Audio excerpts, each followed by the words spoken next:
Assalamualaikum warahmatullahi wabarakatuh. Perkenalkan, nama saya Indri Siti Yustiani dan NIM saya 75201007. Hak cipta. Definisi hak cipta. Hak cipta merupakan salah satu bagian dari hak kekayaan intelektual di bidang ilmu pengetahuan, seni, dan sastra. Definisi hak cipta dijabarkan pada pasal 1 ayat 1 Undang-Undang Nomor 28 Tahun 2014 tentang hak cipta. Undang-Undang Hak Cipta yang menyebutkan bahwa hak cipta adalah hak eksklusif pencipta yang timbul secara otomatis berdasarkan prinsip deklaratif setelah suatu penciptaan diwujudkan dalam bentuk nyata tanpa mengurangi pembatasan sesuai dengan ketentuan peraturan perundang-undang. Jenis-jenis ciptaan yang dilindungi, masa berlaku perlindungan, dan contoh-contohnya. Dan sastra dapat dilindungi negara melalui hak cipta. Perlindungan ini memiliki masa berlaku yang berbeda-beda, tergantung jenis ciptaan dan jenis hak eksklusif. Untuk hak moral, maka hak tersebut berlaku tanpa batas waktu, sedangkan hak ekonomi memiliki batas waktu perlindungan yang berbeda, tergantung dari hak jenis penciptanya, sebagaimana diatur oleh pasal 58-60 Undang-Undang Hak Cipta.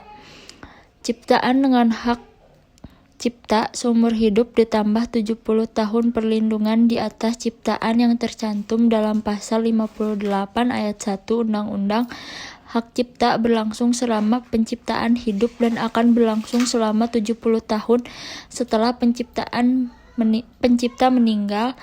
Ciptaan tersebut diantaranya contohnya buku, pamflet, dan semua hasil karya tulis lainnya, ceramah, kuliah, pidato, dan ciptaan sejenis lainnya, alat peraga yang dibuat untuk kepentingan pendidikan dan ilmu pengetahuan, lagu atau musik dengan atau tanpa teks, drama musikal, tari, koreografi, pewayangan, dan pantomim, karya seni rupa dalam segala bentuk seperti lukisan, gambar, ukiran, kaligrafi, seni pahat, patung atau kolase, karya arsitektur, peta, dan karya seni batik atau seni motif lainnya. Yang kedua, ciptaan dengan hak cipta selama 50 tahun. Selanjutnya, pasal 59 ayat 1 Undang-Undang Hak Cipta menyebutkan jenis ciptaan yang diperlindungan berlaku selama 50 tahun sejak pertama kali dilakukan pengumuman. Antara lain adalah contohnya karya fotografi, potret, karya sinematografi, permainan video, program komputer, perwajahan, karya tulis, terjemahan, tafsir, sadurin, bunga ranpai, basis data, adaptasi, aransemen, modifikasi, dan karya lain dari hasil transformasi, terjemahan, adaptasi, aransemen, transportasi, atau modifikasi ekspres budaya tradisional. Kompilasi ciptaan atau data, baik dalam format yang dapat dibaca dengan program komputer atau media lainnya. Kompilasi ekspresi budaya tradisional. Salah satu contoh fenomena terbaru pelanggaran hak cipta yaitu lagu Aku Papua ciptaan Franky Salilatua bergema sebagai pembukaan dalam perhelatan pembukaan Pekan Olahraga Nasional atau yang sering disebut PON Papua di Stadion Utama Lukas NMB. Lagu tersebut dilantunkan oleh 3 penyanyi asal Papua, yakni Edo Kondologit, Michelle Jakamilane, dan Noella Elizabeth Alvarez. Kendati demikian, lagu Aku Papua diklaim dinyanyikan dalam pembukaan PON Papua tanpa seizin istri mendiang Franky.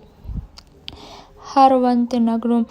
Ia merupakan ahli waris atas semua karya suaminya. Oleh karena itu, Harwantinigrum mengadukan hal tersebut ke Direktorat Jenderal Kekayaan Intelektual yang disingkat DJKI, Kementerian Hukum dan Hak Asasi Manusia pada 10 Oktober 2021 atas dugaan pelanggaran hak cipta.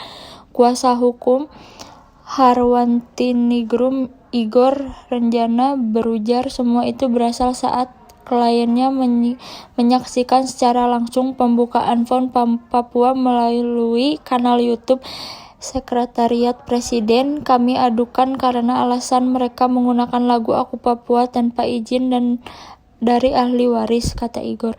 Meski begitu, Igor mengungkapkan yang diadukan Harwatiningrum kasus dugaan pelanggaran hak cipta ini belum merucut kepada siapapun, sebab Igor belum bisa mengetahui siapa yang dapat bertanggung jawab atas kasus tersebut.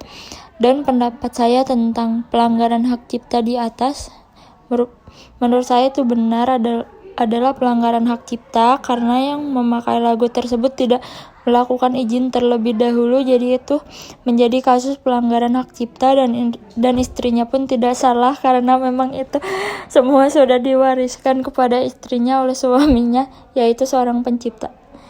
Terima kasih.